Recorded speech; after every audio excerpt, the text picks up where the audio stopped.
Fair land ایک ایسی سرزمین تھی جہاں ہوا میں ہمیشہ خوشبو بسی رہتی تھی۔ یہ سرزمین اپنی جادوئی فضا کے لیے مشہور تھی، لیکن وہاں ایک ایسا نام تھا جس نے سب کو پیچھے چھوڑ دیا تھا۔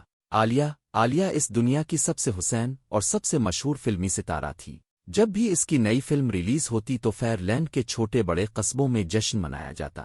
لوگ گھنٹوں قطاروں میں کھڑے ہو کر اس کے پوسٹر دیکھتے اور اس کی ایک جھلک پانے کے لیے بےتاب رہتے۔ بچے اس کی نقل کرتے، نوجوان اس کی مسکراہٹ کے دیوانے تھے، اور بوڑھے بھی اس کی شخصیت کی چمک کو سراہتے۔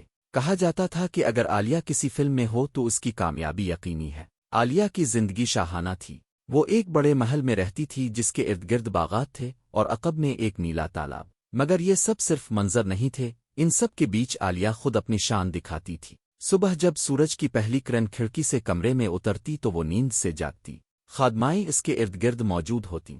کوئی اس کے بال سنوارتی، کوئی اس کے پروں پر خوشبو چھڑکتی، کوئی اس کے لیے نیا لباس لاتی۔ وہ آئینے کے سامنے بیٹھ کر خود کو دیکھتی اور قیمتی زیورات پہنتی۔ کبھی وہ کانوں میں لمبے جھمکے ڈالتی، کبھی گلے میں موتیوں کا ہار، کبھی ہاتھوں میں کنگن۔ وہ اپنی ہی جھلک کو دیکھ کر مسکرا کر کہتی، میرے جیسا حسن کسی کے پاس نہیں۔ دوپہر کے وقت وہ محل کے تالاب کی طرف جاتی۔ پانی شفاف ہوتا، نیلا آسمان اس میں جھلکتا، اور جب وہ تیرتی تو اس کے پروں میں قوس قزح کی روشنی نظر آتی۔ وہ پانی میں کھیلتے ہوئے خوش رہتی، کبھی ہاتھوں سے پانی اچھالتی، کبھی کنارے پر آ کر پھلوں کا جوس پیتی۔ وہ جانتی تھی کہ وہی فیئر لینڈ کی سب سے بڑی ملکہ ہے اور سب اس کے غلام ہیں۔ شام کے وقت جب وہ محل کے باغ میں نکلتی تو سب کچھ روشنیوں سے جگمگا اٹھتا۔ وہ خوبصورت لباس پہنے چلتی تو خادمائیں اس کے پیچھے پیچھے آتیں۔ وہ غرور سے قدم اٹھاتی اور سوچتی کہ فیئر لینڈ کی دنیا اس کے بغیر ادھوری ہے۔ اس کی خدمت کرنے والوں میں ایک پری ہنین تھی۔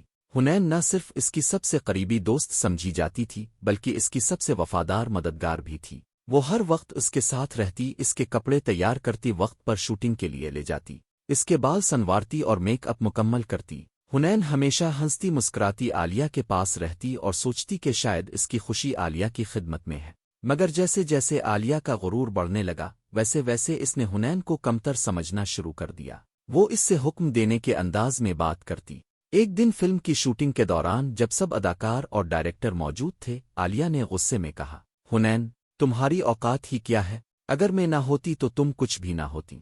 یہ الفاظ ہنین کے دل پر بجلی کی طرح گرے۔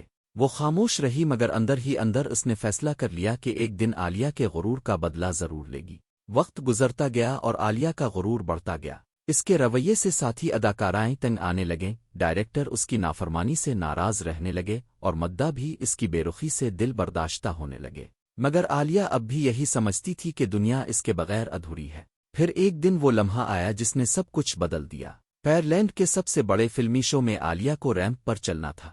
ہال میں ہزاروں لوگ بیٹھے تھے، روشنیوں کا جادو تھا اور سب کی نظریں اس پر جمی تھیں۔ عالیہ نے سنہری لباس پہنا، لمبے جھمکے اور تاج سجایا اور اپنی پسندیدہ ہائی ہیل جوتے پہنے۔ جیسے ہی وہ ریمپ پر آئی تو تال کی گونج سنائی دی۔ وہ غرور سے آگے بڑھی کہ اچانک ایک لمحہ آیا جب اس کی ہیل ٹوٹ گئی اور وہ لڑکھڑا کر سب کے سامنے زمین پر گر پڑی۔ پورا ہال کے کہوں سے گونج اٹھا۔ کیمروں نے اس لمحے کو قید کر لیا۔ اگلے ہی دن یہ تصاویر پورے فیئر لینڈ میں پھیل گئیں۔ لوگ کہنے لگے کہ عالیہ کا وقت ختم ہو گیا ہے۔ جو کل تک اس کے دیوانے تھے آج ہنس رہے تھے۔ عالیہ کے دل پر یہ سب تیر کی طرح لگا۔ اس نے سوچا یہ سب اتفاق ہے، مگر جلد ہی حقیقت سامنے آ گئی۔ ہنین نے خود اس کے سامنے اعتراف کیا، عالیہ، تم نے مجھے سب کے سامنے ذلیل کیا تھا۔ تم نے کہا تھا کہ میری کوئی اوقات نہیں۔ دیکھو آج میں نے تمہاری ہیل توڑی اور سب کے سامنے تمہارا غرور زمین پر گرا دیا۔ اب سب جان گئے ہیں کہ غرور کا انجام کیا ہوتا ہے۔ عالیہ حقیقت میں آ گئی، آنکھوں سے آنسو بہنے لگے۔ وہ آہستہ سے بولی، ہنین، میں تمہیں معاف کرتی ہوں۔ شاید یہی سزا ضروری تھی تاکہ میرا غرور ٹوٹے اور میں اصل زندگی کو سمجھ سکوں۔ کچھ دن بعد عالیہ نے ایک بڑی پریس کانفرنس بلائی۔ سٹیج پر آتے ہی وہ رو پڑی اور کہا، میں نے غرور میں آ کر سب کی دل آزاری کی۔ میں نے اپنے دوستوں کو بھلایا، اپنے مداحوں کو تکلیف دی۔ آج میں سب سے معافی مانگتی ہوں اور اعلان کرتی ہوں کہ میں فلموں کی دنیا ہمیشہ کے لیے چھوڑ رہی ہوں۔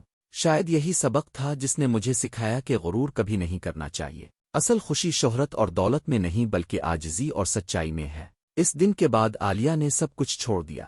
وہ فلمی دنیا سے دور ہو گئی۔ اب وہ سادہ کپڑوں میں رہتی، چھوٹے گھروں میں سکون پاتی، کبھی بچوں کے ساتھ کھیلتی، کبھی باغ میں پھول اگاتی۔ وہ جان چکی تھی کہ سکون تالاب کی روشنی محل کی دیواروں میں نہیں بلکہ عاجزی اور سچائی میں ہے۔ وہ اکثر کہتی، اگر حنین نے میری ہیل نہ توڑی ہوتی تو شاید میرا غرور کبھی نہ ٹوٹتا اور میں کبھی نہ سمجھ پاتی کہ اصل زندگی کیا ہے۔